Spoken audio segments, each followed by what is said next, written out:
दोस्तों नमस्कार। मैं डॉक्टर संजीव कुमार अनुस्वार मंच पर आज फिर उपस्थित हूं आपके सामने विचार विमर्श करने के लिए श्री देवमणि पांडे जी से। देवमणि जी हिंदी और संस्कृत में स्नातकोत्तर की उपाधियां प्राप्त की। मुशायरा, कवि सम्मेलन और सुगम संगीत से लेकर भारतीय शास्त्रीय संगीत के कार्यक्रमों का वो सहजता के साथ संचालन करते हैं। वो सुल्तानपुर में उनका जन्म हुआ, यूपी में सुल्तानपुर है। उनकी 4 कविता संग्रह प्रकाशित हैं। दिल की बातें, खुशबू की लकीरें, अपना तो मिले कोई और कहाँ मंजिलें, कहाँ ठिकाना। देश विदेश से की यात्रा और देश विदेश से अनगिनत अवार्ड और सम्मान।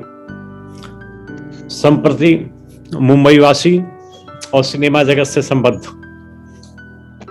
स्वागत है देवमणि जी अनुस्वार मंच पर। आपका धन्यवाद आने के लिए। तो आज हम विचार विमर्श करेंगे आपकी साहित्यिक यात्रा पर और थोड़ी थोड़ी झलकियां भी देखेंगे जो फिल्म जगत से रिलेटेड हैं। तो शुरू करते हैं जी। पहला प्रश्न तो साहित्यिक यात्रा की बात जहां होती है वो यही आता है कि साहित्यिक यात्रा कब, कैसे और किसकी प्रेरणा से शुरू हुई। जी हाँ, जैसा कि आपने मेरे परिचय में ये उल्लेख किया कि मैंने हिंदी और संस्कृत में एमए किया है। तो संस्कृत में तो मैंने पहले कर लिया था एमए सन 80 में ही। तो उसका कोई उपयोग नहीं हो रहा था। तो मुंबई में आया मैं 84-85 में जी। तो यहाँ हिंदी से फिर से एमए किया। हाँ। और दोनों एमए मेरे जो है प्रथम श्रेणी के हैं। वाह वाह, बधाई। हाँ, शुक्रिया आपको। तो ये पढ़ने की दिलचस्पी तो पहले से ही थी और हिंदी से एमए करने के बाद ये दिलचस्पी और बढ़ गई। तो यहाँ मुंबई का जो साहित्यिक माहौल था उसमें आते जाते बस लिखने का मन हुआ और फिर यही धीरे धीरे शुरुआत हुई। तो 2 चीजें थी। एक तो गद्य लेखन का शौक था, तो अखबारों में जो है वो लिखने का शौक पूरा हुआ और लोगों से मिलने मुलाने का शौक था। तो वो भी लोगों से मिलना, उनकी इंटरव्यू करना, साक्षात्कार करना, वो भी लिखना, वो भी होता रहा। और जैसा कि होता है गद्य कविता से लिखने की शुरुआत हुई थी और बाद में मुझे छंद ज्यादा अच्छा लगने लगा। तो पूरी तरह फिर मैं छंद में आ गया। मुझे ये सुन के बहुत अच्छा लगता है कि कोई छंद में लिखना पसंद करता है, क्योंकि मैं भी जी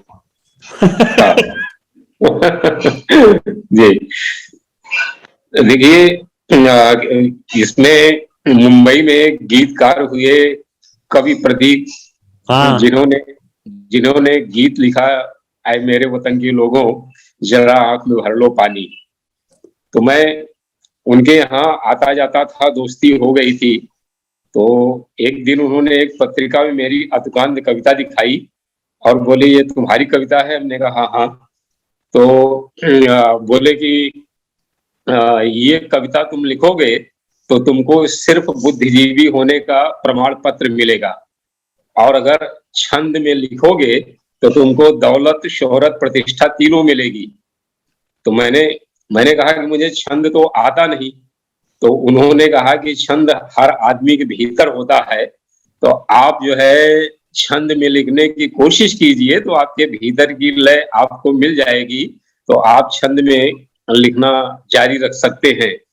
तो शुरुआत बस छोटी छोटी कविताओं से छंद में हुई, दोहा, मुक्तक वगैरह लिखते हुए, और धीरे धीरे फिर ये गीत गजल पे आ गई।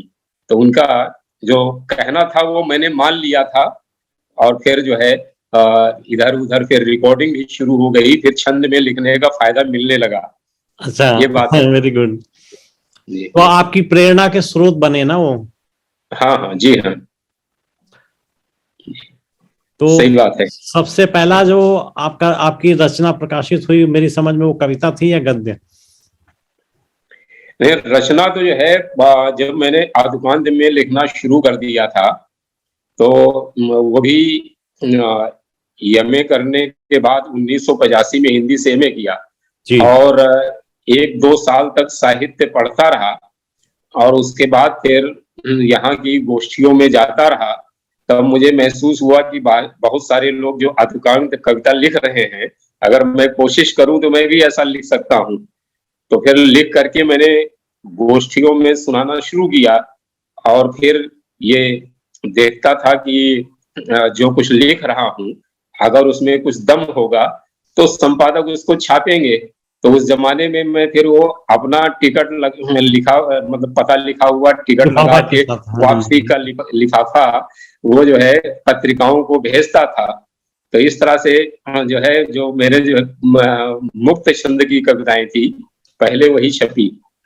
तो छंद वाली तो बाद में लिखा, बाद में छपी छंद वाली।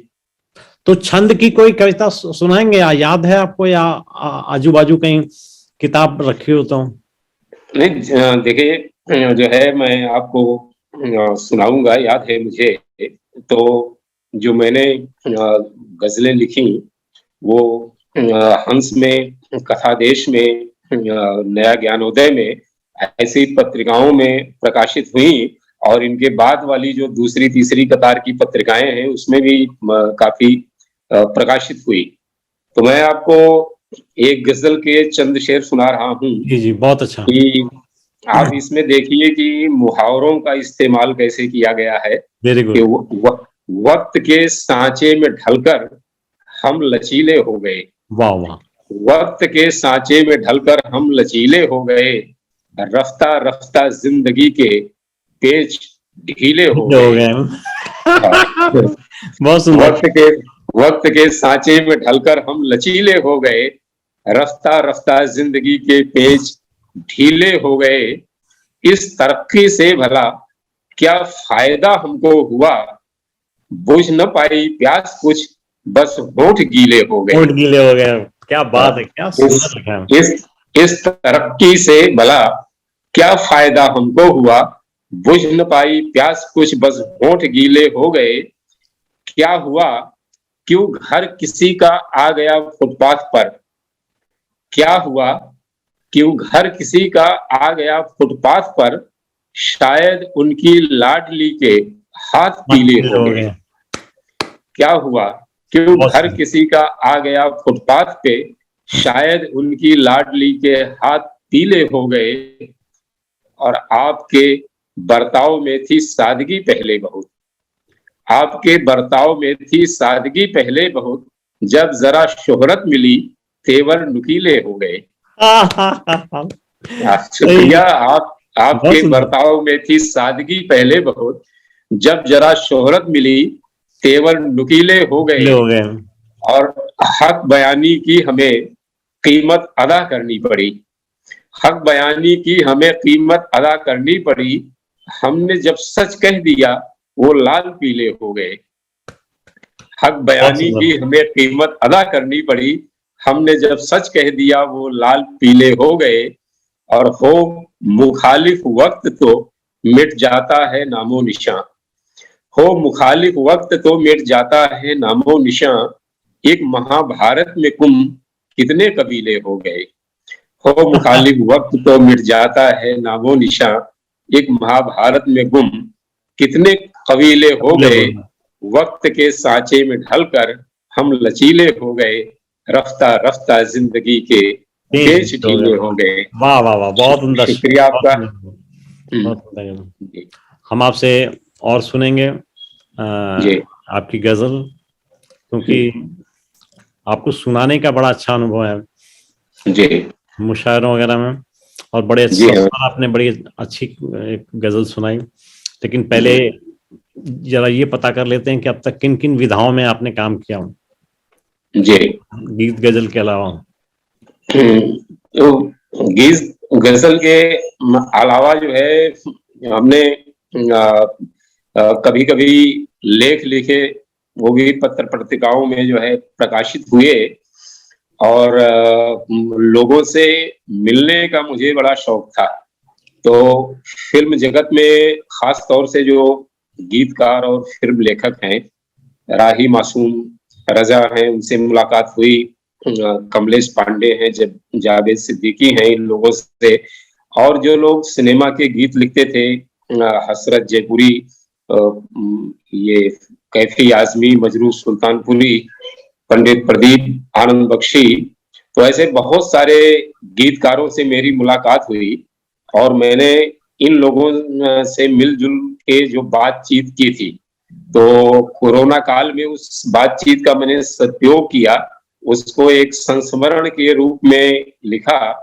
और उसकी जो है इंडिया नेट बुक से एक बड़ी खूबसूरत किताब प्रकाशित हुई पिछले साल, अभिव्यक्ति के इंद्रधनुष, सिने जगत की सांस्कृतिक संपदा। तो इसमें जो है 16 गीतकार शामिल हैं फिल्म जगत के, खास तौर से जिन्होंने मतलब पिछली सदी में सिने जगत को अपने कलम से बहुत अच्छा समृद्ध किया। और कई 5-6 फिल्म लेखक भी है, उसमें केदार शर्मा जैसे फिल्मकार शामिल है, जिन्हें राज कपूर अपना गुरु मानते थे। तो मेरी विधाएं जो है बस गीत, गजल, कविताएं और ये गद्य लेखन, बस ये सीमित है यहाँ तक जी। लेकिन इसी तरह जब आप कई विधाओं में काम करते हैं तो एक विधा आपकी अभिरुचि बन जाती है जी हाँ, जिसमें पहला अटेम्प्ट होता है, किसी विषय पर लिखना होता है तो पहला अटेम्प्ट होता है कि कविता लिख लें या लघु कथा लिख लें या कहानी लिख लें या आलेख लिख लें। तो उस दृष्टिकोण से आपकी सबसे प्रिय विधा कौन सी है? उस दृष्टिकोण से मेरी सबसे प्रिय विधा गजल है।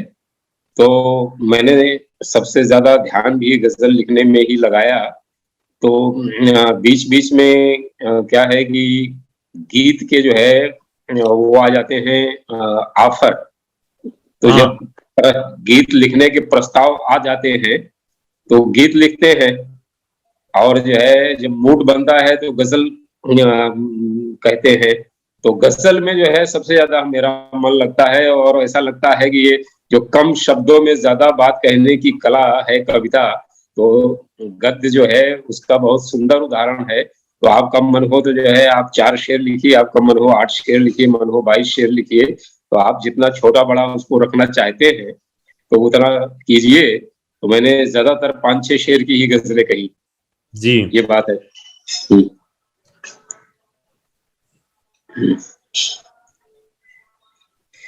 एक तो आपकी लिखी हुई गजलें किसी फिल्म वगैरह में भी आई? देखिए कई ऐसे सिंगर हैं यहाँ पर जो मेरी गजलें गाते हैं। उसमें हाँ कुछ गुजर भी गए, जैसे राजेंद्र नीना मेहता है, गुजर गए, वो गाते थे। तो एक निर्मल उदास नाम के सिंगर हैं, उनके एल्बम में हमारी गजल शामिल है। और राजकुमार रिजवी, इंद्राणी रिजवी हैं, उनके एल्बम में शामिल है। और अभी आज के एक सक्रिय गजलकार हैं मनीष सिन्हा, तो उनके एल्बम में है। और भी कई सिंगर जिन्होंने स्टेज पे हमारी गजलें गाई, रूपकुमार सोनाली राठौड़ है, घनश्याम वासवानी है, सीमा सहगल हैं। तो इस तरह गाने वाले काफी लोग हैं, और कई गजल एल्बम में शामिल हुई। और जो है गीत खास तौर से कुछ फिल्मों में रिकॉर्ड हुए।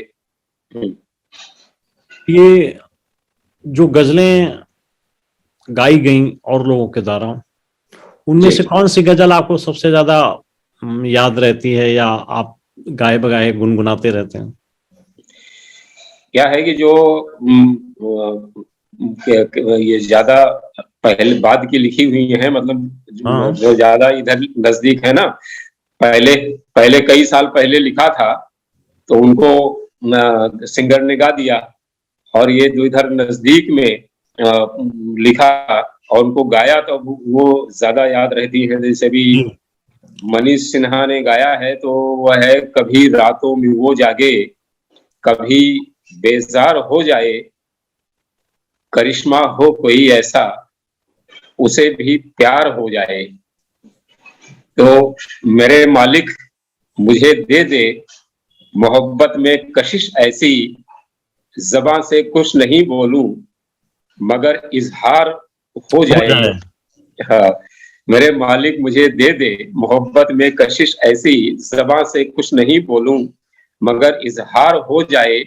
जी। मोहब्बत हो गई है तो नजर आए निगाहों में, करूं जब बंद आंखें में तेरा दीदार हो हो जाए। जाए। हाँ, और कई दिन तक किसी से दूर रहना भी नहीं अच्छा, कहीं ऐसा न हो ये फासला दीवार हो जाए। हो जाए। तो ये मैंने जो है, हाँ, 4 शेर इसलिए सुना दिए कि हमारे जो यार दोस्त देख रहे हैं वो जी। दोनों में जो है फर्क महसूस कर सके। इसके पहले जो है मैंने जो गजल सुनाई जी सर। मुहावरे वाली, तो उसको जो है कोई गाने को तैयार नहीं होगा। अच्छा। तो हाँ, तो इसलिए जो जो गजल गाने वाली है उसमें ऐसी कोई बात हो कि सुनने वाले के दिल को छू सके, जी। और उसको सुनने सुनने वाला जो है अपनी तन्हाई में उसको सुनना पसंद करे। तो करेक्ट। तो प्यार मोहब्बत ये ऐसी भावना होती है कि जिनकी जो बहुत सारे लोगों की जिंदगी का एक हिस्सा होता है वो एहसास। इसलिए लोग जो है चाहे पढ़े लिखे हो चाहे अनपढ़ हो, उस भावना को वो लोग पसंद करते हैं और गुनगुनाते हैं। गुनगुनाते हैं। ये बात है। आपकी अनुमति से हम्म, एक अंश अपनी कविता का सुनाता हूँ। जरूर जरूर। शीर्षक है प्यार गर मर जाएगा। हाँ।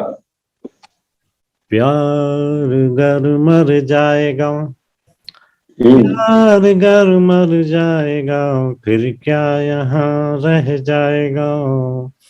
वाह प्यार धरती और सिसकता आसमां रह जाएगा, प्यार गर मर जाएगा।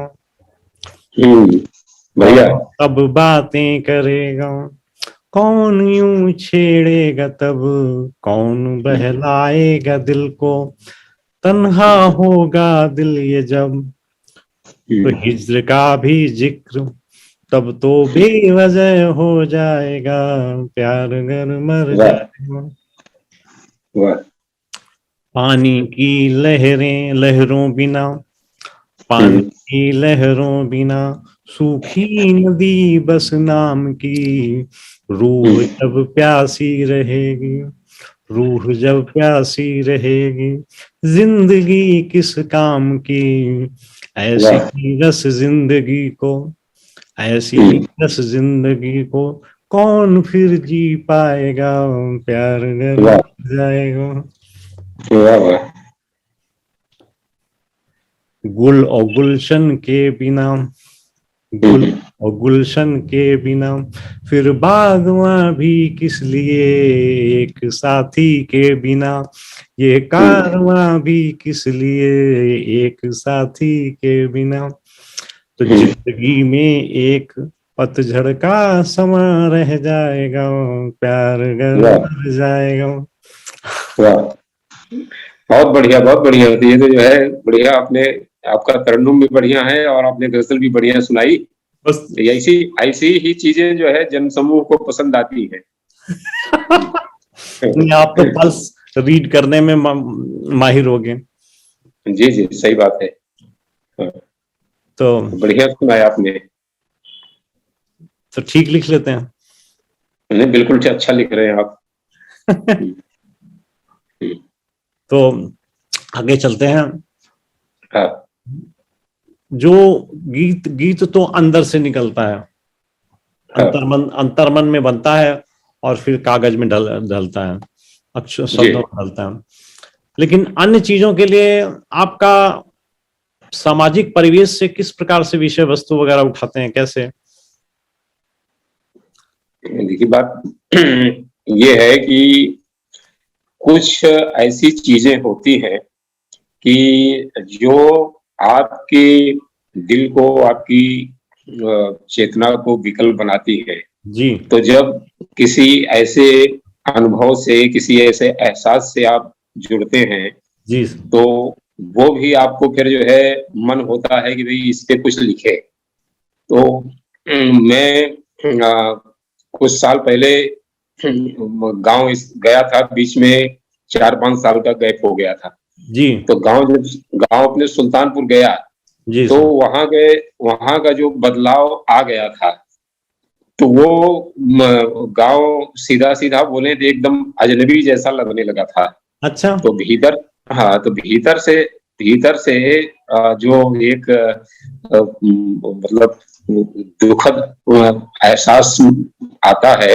जी तो सर। उस पे फिर मैंने एक गजल कही थी, अगर मुझे याद है तो मैं सुनाइए आपको सर, चंद सुनाइए। शेर उसके बताता हूँ कि कागजों में कागजों में है सलामत अब भी नक्शा गांव का, कागजों में है सलामत अब भी नक्शा गांव का, जी। पर नजर आता नहीं पीपल पुराना गांव का। वाह। पहले कितने ही परिंदे आते थे परदेश से, पहले कितने ही परिंदे आते थे अच्छे प्रदेश से। परदेश से, अब नहीं भाता किसी को आशियाना गांव का। मौका। वाह। हाँ, अब नहीं भाता किसी को आशियाना गांव का। बूढ़ी आंखें मुंतजिर हैं पर वो आखिर क्या करें, क्या। बूढ़ी आंखें मुंतजिर हैं पर वो आखिर क्या करें। नौजवान तो भूल ही बैठे हैं रास्ता गांव का। गांव का, नौजवान तो भूल ही बैठे हैं रास्ता गांव का। और वक्त ने क्या दिन दिखाए चंद पैसों के लिए, वक्त ने क्या दिन दिखाए चंद पैसों के लिए, बन गया मजदूर एक छोटा सा बच्चा गांव का। वक्त ने क्या दिन दिखाए चंद पैसों के लिए, बन गया मजदूर छोटा एक बच्चा छोटा सा बच्चा गांव का। गांव का। और सुख में दुख में धूप में जो सर पे आता था नजर, सुख में दुख में धूप में जो सर पे आता था नजर, गुम हुआ जाने कहा वो लाल गमछा गांव का। दुख में सुख में धूप में जो सर पे आता था नजर, गुम हुआ जाने कहा वो लाल गमछा गांव का। हाल कोई दूसरे का पूछना वाला नहीं, हाल कोई दूसरे का पूछने वाला नहीं, क्या जी। पता अगले बरस क्या हाल होगा गांव का। गांव का।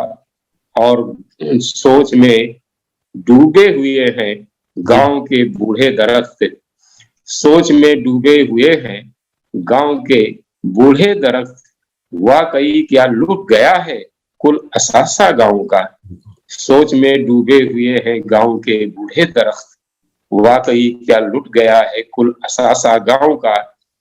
और कागजों में है सलामत अब ये नक्शा नक्शा गांव गांव का, का। पर नजर आता नहीं पीपल पुराना गांव का। बिल्कुल। तो ये जो है हमारे गांव की तस्वीर थी। तो कभी कभी इस तरह की जो घटनाएं हैं वो भी लिखने के लिए प्रेरित करती हैं, बिल्कुल। ये बात है। हाँ, जब विस्मय होता है एकदम से, कह रही ये जी जी तो ऐसा था, अब ये क्या हो गया, तो लगता है इसको लिखो। जी जी जी, सही एक दो बात है। एक दो छंद सुनाता हूँ मैं भी, हाँ मूड हाँ, हो गया आपके साथ। जी जी, जरूर जरूर। एक गीत लिखा था, थोड़ा हटके है। हम्म सारे मौसम गुजरते गए, हम्म, सारे मौसम गुजरते गए, आह पर आह भरते गए। वाह। अब कुछ चित्र हैं। गर, हाँ। गर्मियों की तपन क्या गजब, हम्म, धरती सिहरने लगी, और वाह। नहाया पसीने से तन, हम्म तेरी काया गमकने लगी। हम्म आसमां भर उठा था उजास, मन में हम्म बढ़ने लगी थी दहक, लू की हम्म चलने लगी आंधियां, स्पर्श लगते गए थे बहक, फिर वाह। सब कर गुजरते गए, आह हम्म, पर आह भरते गए। वाह। अब बारिश का मौसम, तो हम्म बारिशों की जब रुत आ गई, धरती जाने क्यों शर्मा गई, वाह। हरियाली चूनर छुपी, खुशबुओं से जो नहला गई, हम्म बादलों की झड़ी लग गई, मीठी लगने लगी तब उमस, वाह तड़पी लिपटती गई, भूल बैठे वो सारी ठसक, वाह फिर वो सब कर गुजरते गए, आह पर आह भरते गए। वाह, बढ़िया है। तो बहुत बढ़िया प्रकृति को लेके आए गीत में आप। हम्म। हम्म, ये बात है। एक स्टैंजा छूट गया, सर्दी तो छूटी गई। हाँ, सुना दीजिए। ऐसी आई गजब सर्दियां, छू न लगने लगा खुशनुमा, और लिहाफों में किल्लोलियां, मद भरा सा वो कातिल समा, फिर वो मीठी नरम धूप में फुर्सतों से भरे थे वो पल, चाय की चुस्की लेते हुए अपनी रंगत रहे थे बदल, फिर वो वाह सब कर गुजरते गए, आह पर आह भरते गए। वाह, बहुत बढ़िया बहुत बढ़िया। अच्छा है, आपने जो है मौसम को बढ़िया जोड़ा अपने साथ में। थोड़ा जी, वास्तविक सा चित्र बनाने का प्रयास किया था। नहीं नहीं, अच्छा है। वो चलो। तो अपने माहौल को हम अपनी रचना में ला सके तो ये एक अच्छी बात होती है। हाँ तो आपकी विषय वस्तु पर हम लोग चर्चा कर रहे थे कि सामाजिक हाँ पर्दे से कैसे उठाते हैं। जी। तो आपने नेटिव प्लेस जाना नहीं होता लंबे लंबे अरसे तक? हाँ, तो अभी जो है साल भर पहले गए थे, तो कोई शादी ब्याह का अवसर पड़ जाता है, चले जाते हैं। और अभी अभी मई में शादियां फिर होगी, फिर मई में निकल जाएंगे गांव। अच्छा अच्छा। तो ऐसा जब कोई प्रसंग बनता है तो चले जाते हैं। गुड। ये बात। इस समय बाकी समय। नहीं हाँ बोलिए, बोलिए। आप बोलिए पहले।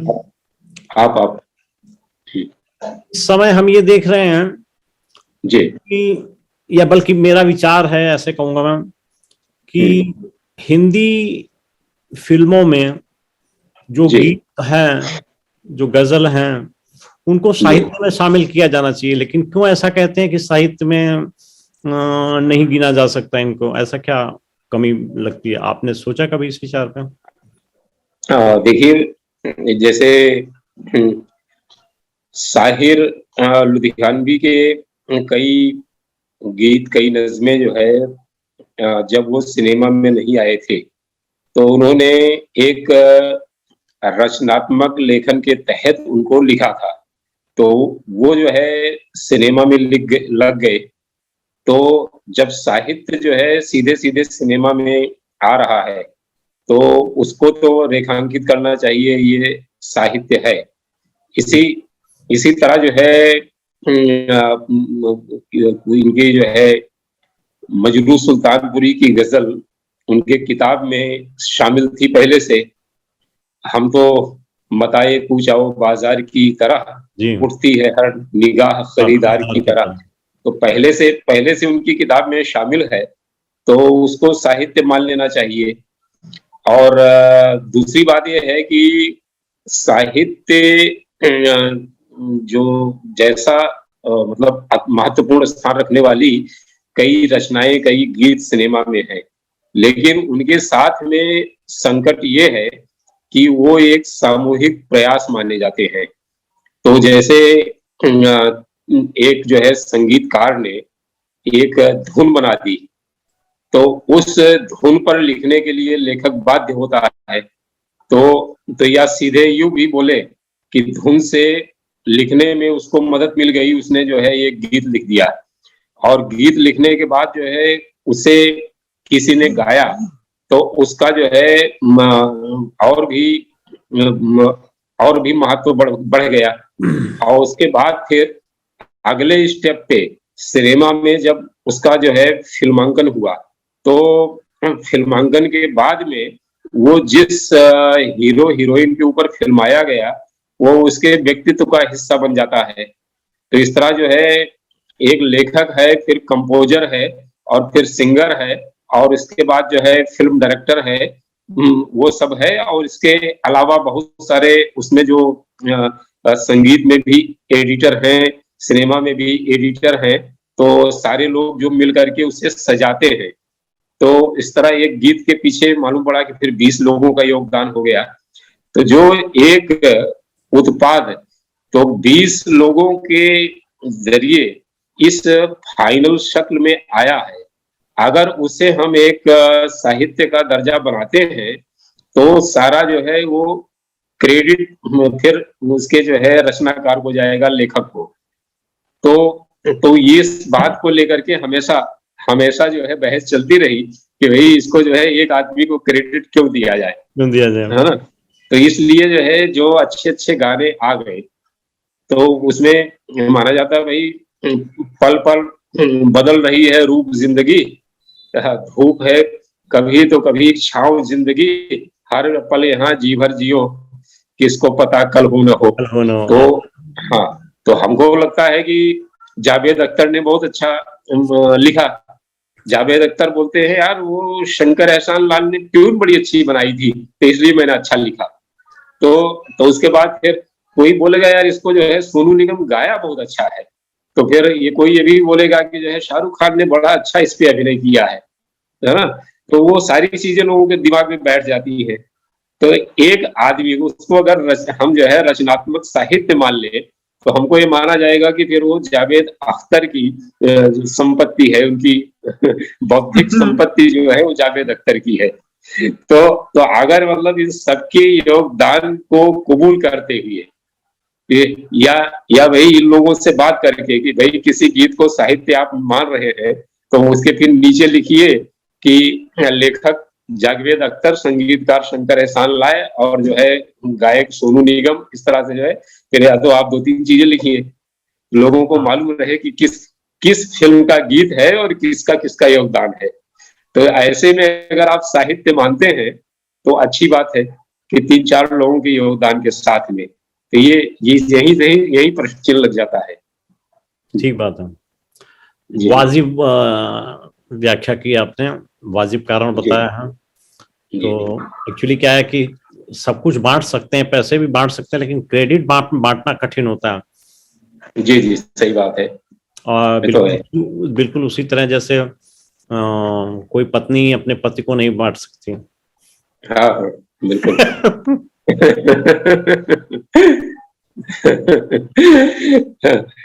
हाँ, लेकिन किसी का जो है एक आदमी का लिखा हुआ अगर है कोई तो उसको मेरे ख्याल से दे देना चाहिए। इस साहित्य तो है ही, किसी भी प्रकार से विचरण किया हो, जैसे दी गई धुन पर लिखा है हमने गीत जी, तो छंदों पर भी तो लिखा जाता, तो छंद हमने थोड़ी बनाए, छंद तो पहले से बने हैं। हाँ, तो अगर छंदों कविता और बिना छंद वाली कविता को भी हम साहित्य मानते हैं तो इस पे देना चाहिए।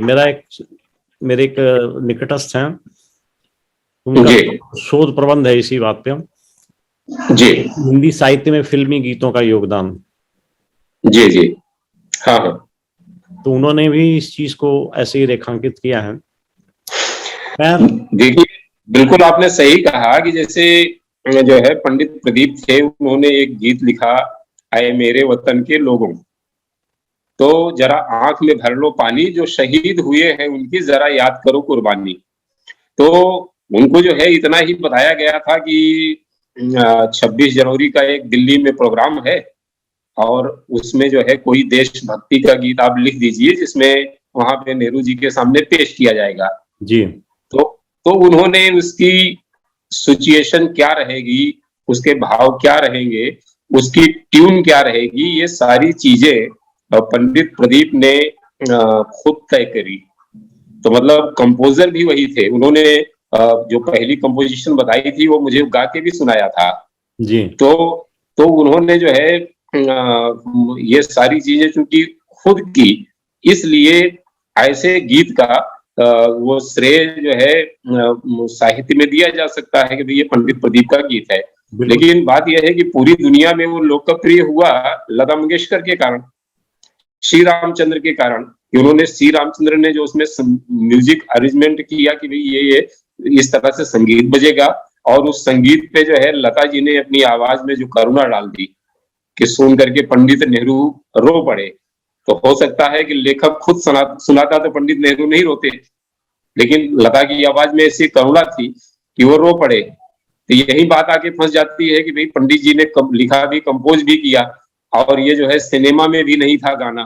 तो ये जो है सिनेमा वाले सारे गाते हैं इसको, तो साहित्य तो मान लेना चाहिए इसे। बिल्कुल ठीक कर रहे हैं। ये बात मेरी राय यही होगी कि उसे साहित्य माना जाना चाहिए, जी जी क्योंकि साहित्य जो है ना वो एक भाव है, एक सोच है अंतर्मन की, जो हम जी गीतों के रूप में अभिव्यक्त करते हैं। अब उस जी गीत का हाँ प्रयोग चाहे फिल्मों में हो या कहीं भी हो, उस पर साजिंदे बैठ करके धुन बनाए, या संगीतकार जी उसके लिए रिदम तय करें, या फिर वो कैसे रिकॉर्ड किया जाए, कैसे गाया जाए, ये सारी सप्लीमेंट्री चीजें हैं। लेकिन ओरिजिनल जी चीज तो कविता है, हाँ गीत है। तो उस ओरिजिनल चीज को स्वीकार किया जाना चाहिए, ऐसा मेरा सोचना है। बिल्कुल बिल्कुल सही बात है। तो आपकी गजलों की पुस्तक कब आ रही है हमारे पास? अब जो है अभी वक्त लगेगा, जो है गजलों की हमारी पिछली किताब खाली अभी 2 साल ही हुए हैं प्रकाशित हुए, तो थोड़ा थोड़ा सा इकट्ठा हो जाए गजलें, फिर आपको बताएंगे। जी प्रश्न एक ये था कि आजकल लेखक बहुत कुछ लिख रहे हैं, गजलें भी लिखी जा रही हैं, कविताएं भी लिखी जा रही हैं, व्यंग भी लिखे जा रहे हैं, कहानियां भी लिखी जा हाँ रही हैं, लेकिन इन सब से पाठकों का जुड़ाव क्यों नहीं बनता? ऐसे क्या कारण हो सकते हैं कि देखिए, एक जमाने में मतलब ये जैसे बोलते हैं कि ये फास्ट फूड का युग है। जी मतलब हर चीज जो है वो एक रफ्तार में है। जी तो जो गजल है तो जी उसमें पांच शेर हैं, तो 5 विषयों पर हो सकते हैं। जी तो मतलब एक गुलदस्ते की शक्ल में वो सामने आ जाता है। तो एक कविता में सुनने वाले पढ़ने वालों को 5 चीजों का मजा मिल जाता है, या समझिए कि 2-2 लाइन की 5 कविता हो गई। तो जो गजल का शेर होता है उसमें जो है एक ऐसी इंटेंसिटी होती है कि गहराई होती है कि लोगों को कहीं वो भीतर तक जो है वो छू जाती है, टच कर जाती है। जी तो मेरी एक गजल में शेर है कि अ, कुछ परिंदों ने बनाए आशियाने शाख पर, कुछ परिंदों ने बनाए आशियाने शाख पर, और ये बूढ़े सजर को फिर जवानी मिल गई। तो ये जो है इस शेर में एक जो संकेत है कि जब बच्चे और बूढ़े एक साथ जो है ना खेलते हैं, तो 80 साल का बूढ़ा भी जो है वो जवान हो जाता है वो बच्चे के साथ में। या जो दादा दादी नानी नानी वो बच्चों के लिए घोड़ा बनते हैं, वो जो है इस शेर का जो है मर्म समझ सकते समझ हैं। सकते तो ये 2 लाइन में मैंने एक बात जो कह दी। ऐसे बहुत शायर है कि 2 लाइन की एक कविता लिख दी। अगर मतलब देखा जाए तो भी एक आदुकांत कविता है ना, कि कुछ परिंदों ने बनाए आशियाने शाख पर, और एक बूढ़े सजर को फिर जवानी मिल गई। तो दो 2 लाइन की एक आदुकांत कविता हो गई। जी तो ये जो है चूंकि एक लय में है, इसलिए ये झट से जो है कम्युनिकेट हो जाती है। कम्युनिकेट हो जाते तो हाँ, तो उसमें क्या है कि जो दूसरी विधाएं हैं, ये एक तो जो अर्थगांत कविता लिखी जा रही है, तो किसी ने अगर जो है 40 लाइन की कविता लिख दी, तो पहली ओर से लेकर के 40 लाइन तक उसको पढ़ने के लिए बहुत धीरज और बहुत जो है एकाग्रता चाहिए। तो अगर जो है किसी में वो एकाग्रता नहीं है, तो उसका जो है लुत्फ जो है वो नहीं उठा पाएगा। जी हो सकता है कि 4-6 लाइन पढ़ के छोड़ दे। इसी तरह जो है एक कहानी जब कोई पढ़ता है, जी तो एक कहानी का जो है एक यात्रा होती है कि भाई वो कहानी चलते हुए कहाँ पर पहुंच गई। तो जो है प्रेमचंद की कोई भी कहानी देखिए, वो एक खास जगह पर समाप्त होती है, या मंटो की कोई भी कहानी देखिए, वो एक खास जगह पर जाकर के उसका जो है अंत हो जाता है। लेकिन आज की बहुत सारी ऐसी कहानियां हैं कि वो चलते चलते खट से रुक जाती है। ऐसा लगता है कि मतलब जो है अचानक ब्रेक लगा दिया जाए। कलम रुक गई। तो हाँ, तो आप दौड़ रहे हैं तो अचानक जो है अपने आप में ब्रेक लगा दे तो फिर बैलेंस करना मुश्किल हो जाएगा, हो सकता है आप आगे गिर जाए। तो ठीक बात। मैंने कई लेखकों की ऐसी कहानियां देखी हैं कि वो जो है उनका कहीं पर भी अचानक समापन हो जाता है और ऐसा लग जाता है कि भाई कहानी तो पूरी ही नहीं हुई, अधूरी रह गई। तो ऐसे ही आजकल के एक प्रयोगात्मक तरीके से जो बहुत सारे लोग बहुत सारी अधूरी कहानियां वो लिख रहे हैं और पढ़ने वाले को जब तक वो पूरा ना हो उसमें फिर वो लुत्फ नहीं आता कि कहानी अगर पढ़ते पढ़ते पूरी हो गई तो फिर बहुत देर तक आपके साथ वो रहती है। तो जो लोग ऐसी कहानियां लिख रहे हैं कि जिनकी जहां से शुरुआत होती है और एक खास मुकाम तक वो पहुंच जाती है तो वो कहानियां लोगों को पसंद आती है। जी। लेकिन अगर आदमी 10 कहानी पढ़े और 10 उसको अधूरी लगे तो 11वीं कैसे पढ़ेगा। तो इसलिए ये बड़ा संकट हो गया है कि भाई कौन सी कहानी कौन पढ़े कौन सी न पढ़े। तो इसलिए जो है लोग अपनी अपनी जो है पसंद है कि जिस लेखक की जो है पहचान बन जाती है, लोगों को लगता है कि इसके पास अच्छा तथ्य है, अच्छी भाषा है और एक अच्छे मुकाम तक हमको पहुंचाता है तो लोग उसकी कहानियां पढ़ते हैं। जी। ये संकट है। ठीक बात है। जो हाँ नए विकास हो रहे हैं, नई चीजें आ रही हैं, जी। शोध हो रहे हैं और हाँ इन सब चीजों के परिणाम स्वरूप डिजिटल युग आ गया है आज के समय में।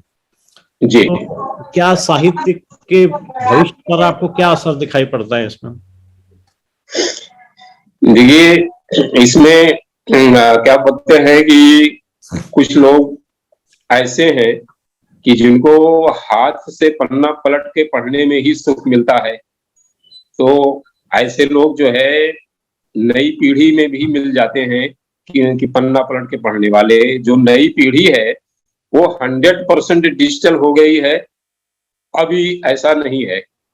तो इसलिए उम्मीद जगती है कि हर दौर में ऐसे लोग भी रहेंगे कि जो प्रिंट साहित्य को पढ़ना जो है पसंद करेंगे। लेकिन आज के जो है अधिकतर नौजवान ये चाहते हैं कि उनकी पूरी दुनिया जो है मोबाइल पे हो। तो उनका जो है किताबें भी मोबाइल में है, उनका जो है बैंक बैलेंस भी किताब मोबाइल में है और उनके पूरे जो है यार दोस्त भी मोबाइल में है और जो वो संगीत सुनना चाहते हैं वो भी मोबाइल में है। तो हर चीज वो अपने मोबाइल में रखना चाहते हैं। तो उनको वेब सीरीज देखनी हो, कोई फिल्म देखनी हो, उनको लगता है कि हमारा जो है मोबाइल स्क्रीन ही काफी है या थोड़ा सा और आगे बढ़ गए तो जो है लैपटॉप पे जो है देख लेते हैं। तो इस तरह से जो है एक जो नई दुनिया पैदा हुई है उस दुनिया को हमको स्वागत करना पड़ेगा और उस दुनिया से हमको जुड़ के रहना पड़ेगा। कि जैसे आपने मुझको मोबाइल पे जोड़ लिया और मैं आपसे मोबाइल पर जुड़ गया। तो ये जो है मोबाइल की एक उपयोगिता है कि भाई आप इस जो है कार्यक्रम को रिकॉर्ड करके टीवी पर भी देख सकते हैं और जो है आप कंप्यूटर पे भी देख सकते हैं। तो नई पीढ़ी का जो इंटरेस्ट है तो वो जो है उसकी दिलचस्पी का हमें स्वागत करना चाहिए। और तकनीक बढ़ती है तो उसके कुछ फायदे भी होते हैं। पहले जो है कोई एक कहानी लिखी आदमी तो ढूंढता था कि टाइप कहाँ कर इसको जाके करवाएं। लेकिन आज जो है मोबाइल में ही बोल के टाइप हो जाता है। आदमी अपना लेख अपनी कहानी खुद लिखता है, खुद टाइप कर देता है और खुद उस मैटर को जो है किसी पत्रिका में छपने के लिए भेज भी देता है, उधर से रिस्पांस भी आ जाता है। जी तो सर। जो हाँ, जो उम्र दराज लेखक हैं वो भी इस माध्यम से जुड़े हैं, इसके महत्व को समझते हैं और जो नौजवान हैं वो तो इसका भरपूर लुत्फ उठा ही रहे हैं। तो वक्त के साथ चीजें बदलती हैं, इसमें बहुत सारे ऐसे लोग जो है आएंगे सामने कि हो सकता है वो हाथ से लिखना ही भूल जाए। तो इस तरह की चुनौतियां भी हमारे सामने आएंगी। अब एक छोटा सा प्रश्न व्यक्तिगत पूछ लेते हैं, लिखावट के अलावा आपके कौन कौन से हॉबीज हैं? क्योंकि आपके पास तो विपुल भंडार है सिनेमा संसार का, तो आप कहाँ जाना या क्या देखना पसंद करते हैं ऐसी जगह?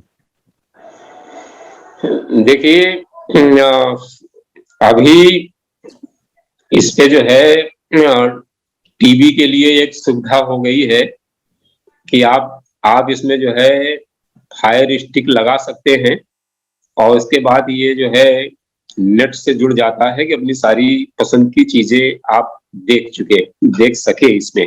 जी जी तो हिंदी में जो फिल्में आ रही हैं, जो वेब सीरीज आ रहे हैं, जी। तो उनके उनकी तरफ जो है मेरा जो है वो आकर्षण नहीं पैदा हो पाया। कुछ लोग हैं कि भाई एक सीरियल आ गया फैमिली मैन, तो उनको बहुत अच्छा लग रहा है, लेकिन थोड़ा सा ही देख करके मुझे लगा कि ये भी हिंसा और जासूसी के अलावा कुछ खास नहीं है, तो मेरी दिलचस्पी समाप्त हो गई। इसी तरह जो है एक वेब सीरीज आया पंचायत गांव से, ताल्लुक था उसका, तो मुझे ठीक लगा।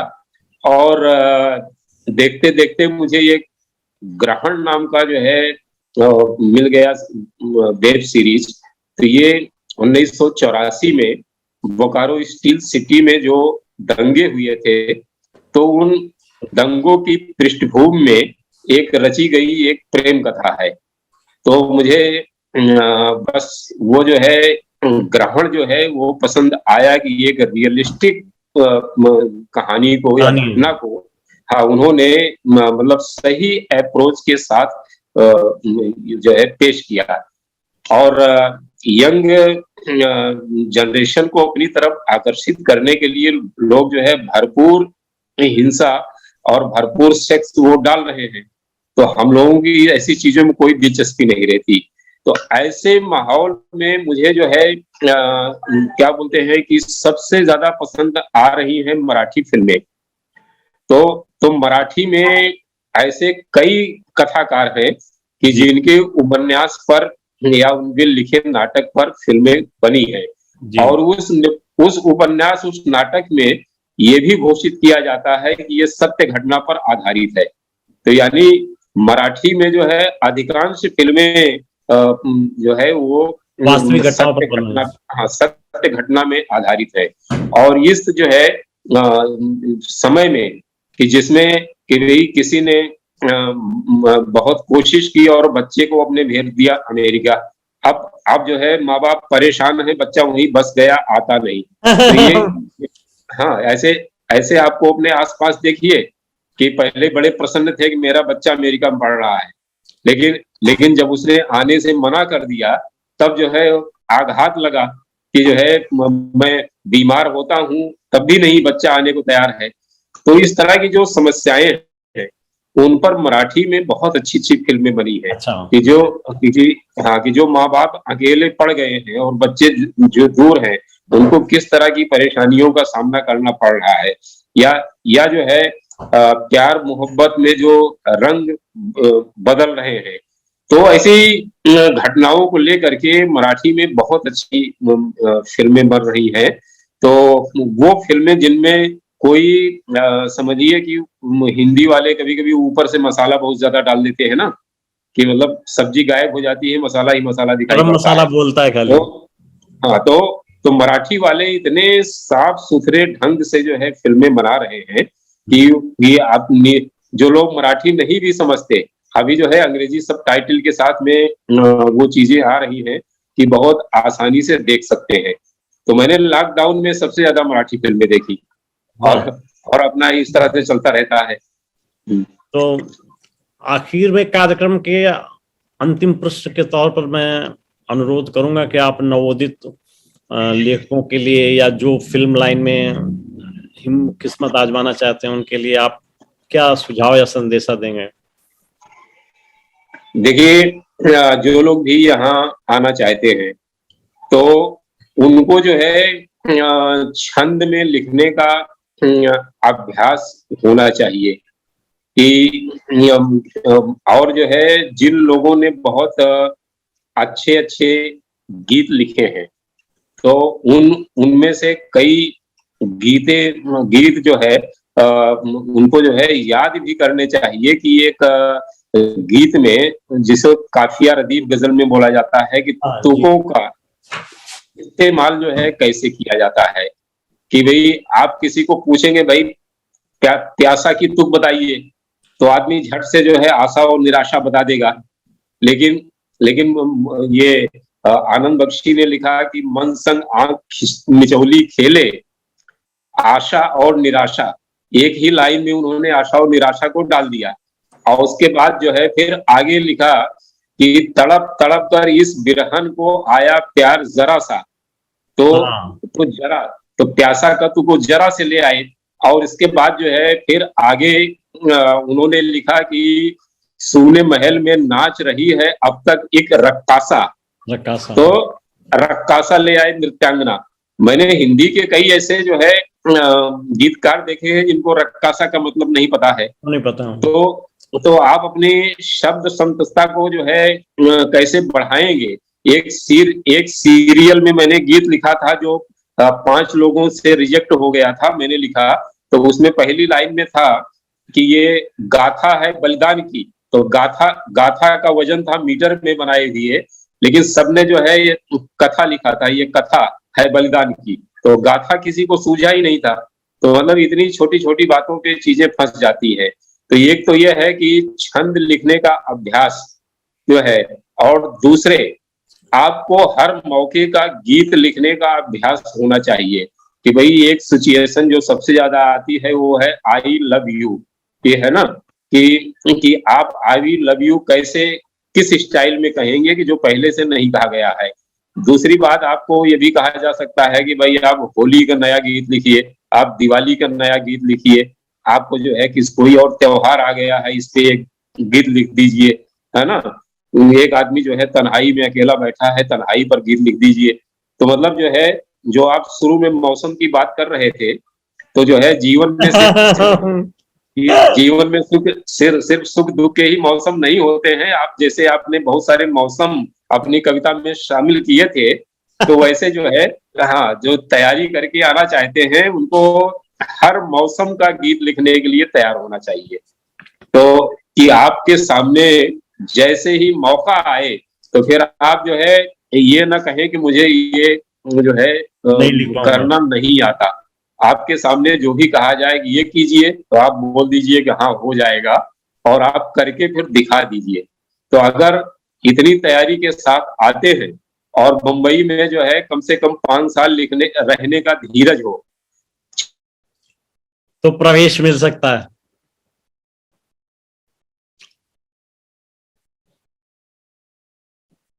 संकल्प लेकर के आए आप।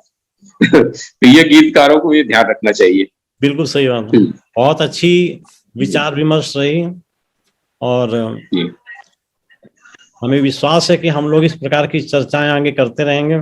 साहित्य और फिल्मों के बीच बनाने का अगर कोई काम कर सकते हैं तो हम लोग इसके लिए करते रहेंगे। नहीं, बिल्कुल करेंगे। और आपकी गजलों का इंतजार करते रहेंगे। इसके संग्रह कितनी जल्दी आप देते हैं। कोरोना काल में आप तेजी से लिख सकते हैं, तो उस समय का सदुपयोग करते हुए किताब जल्दी पूरी कीजिए, ताकि हम आपकी गजल का मौका पाएं। बहुत बहुत धन्यवाद और आभार अनुस्वार मंच की तरफ से और मेरी तरफ से आपके आने के लिए, और आपने बहुत छोटे से समय काल में हमारा प्रस्ताव स्वीकार कर लिया, उसके लिए हम बहुत आभारी हैं। धन्यवाद। और आपका भी धन्यवाद इतने सुंदर मंच से जोड़ने के लिए। सभी देखने सुनने वालों का बहुत बहुत शुक्रिया।